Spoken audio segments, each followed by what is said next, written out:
Ya, Dokter Monik. Lalu, nah ini langsung saja kalau begitu, ini bagaimana sebetulnya konsep penerapan terapi plasma konvalesen ini bagi pasien COVID-19? Konsep daripada terapi plasma konvalesen ini adalah pasien-pasien COVID yang tanpa gejala atau gejala ringan atau gejala sedang, itu dia memberikan plasmanya setelah mereka sembuh itu kepada pasien-pasien COVID-19 yang dalam kondisi berat atau kondisi kritis.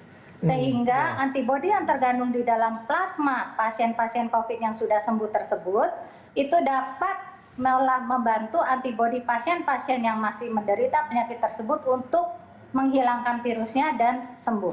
Demikian secara sederhananya. Iya, baik, Dokter Monik. Lalu apakah terapi ini saya kan baru dengar ini beberapa waktu lalu ya, beberapa bulan terakhir. Nah ini apakah memang sudah diterapkan di seluruh Indonesia, Dok? Untuk saat ini ada 8 rumah sakit yang melaksanakan terapi plasma konvalesen ini. 7 rumah sakit adalah rumah sakit rujukan pemerintah, sedangkan 1 rumah sakit itu adalah rumah sakit non-pemerintah. Tetapi yang non-pemerintah itu berdasarkan pasien otonomi. Sedangkan yang 7 rumah sakit yang pemerintah itu berdasarkan penelitian. Jadi saya sangat mengharapkan Rumah Sakit Siloam sebagai rumah sakit swasta dapat melaksanakan terapi plasma konvalesen ini secara luas, jadi melalui jalur penelitian.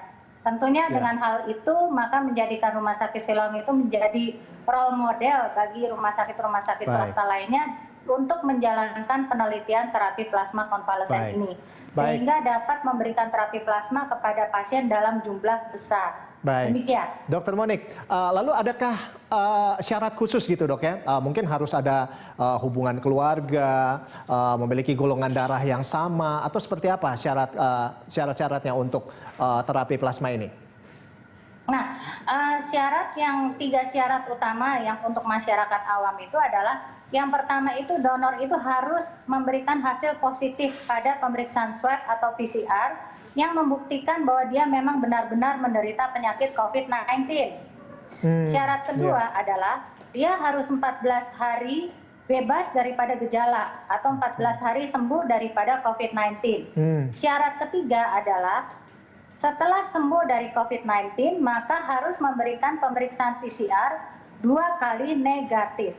Baru dia dapat datang ke rumah sakit untuk memberikan plasmanya. Sedangkan syarat keempat dan kelima itu dilakukan di rumah sakit tempat plasma diambil.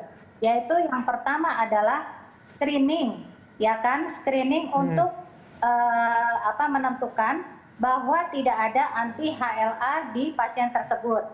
Jadi dalam pemberian donor yang terpenting adalah untuk persyaratan keempat itu adalah seorang wanita yang belum pernah melahirkan atau wanita atau pria yang belum pernah menerima transfusi darah. Kenapa hal ini harus diperhatikan dan menjadi hal yang penting? Karena untuk menghindarkan reaksi alergi yang disebabkan karena HLA, yaitu yang dapat menyebabkan reaksi alergi yang cukup berat di paru-paru yang disebut TRALI, Transfusion Related Acute Lung Injury. Jadi dengan memenuhi syarat keempat, maka resiko alergi itu dapat diminimalkan, sehingga kekhawatiran untuk alergi itu dapat dihilangkan. Sedangkan syarat kelima itu adalah pemeriksaan kadar antibodi terhadap virus COVID-19 atau kadar antibodi yang dapat menetralisasikan virusnya.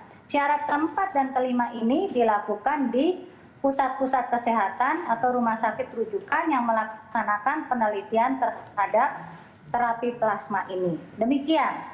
Ya baik, Dokter Monik. Jadi ini bisa dikembangkan nggak ini sebagai vaksin seperti itu ya?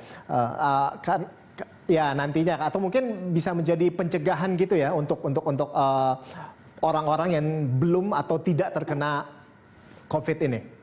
Betul, betul sekali. Sebenarnya terapi plasma konvalesen ini merupakan salah satu bentuk vaksinasi pasif. Jadi ini selalu dilakukan atau dapat dilakukan sampai vaksinasi aktif atau vaksin yang kita dengar-dengar ya. Vaksinasi aktif yang sedang clinical trial itu siap atau ada. Jadi merupakan perlindungan sampai vaksin aktif ada. Nah, kegunaan dari terapi plasma ini ada dua. Yang pertama itu sebagai kuratif. Yang kedua itu sebagai proteksi. Nah, saat ini di Indonesia lebih fokus kepada kuratif, yaitu menyembuhkan pasien-pasien yang berat dan pasien-pasien yang kritis.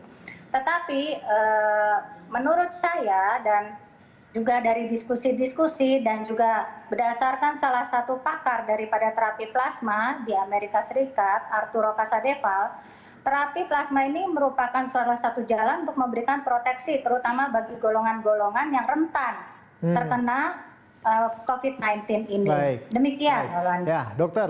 Nah, ini adalah satu kabar baik ya untuk semua kita orang Indonesia. Dan ini ada juga pertanyaan ini dari semua orang Indonesia. Ini pertanyaan cukup sama dengan saya ini. Bagaimana dengan biaya ini kali ini, dok? Ini apakah cukup terjangkau atau seperti apa, dok? Iya.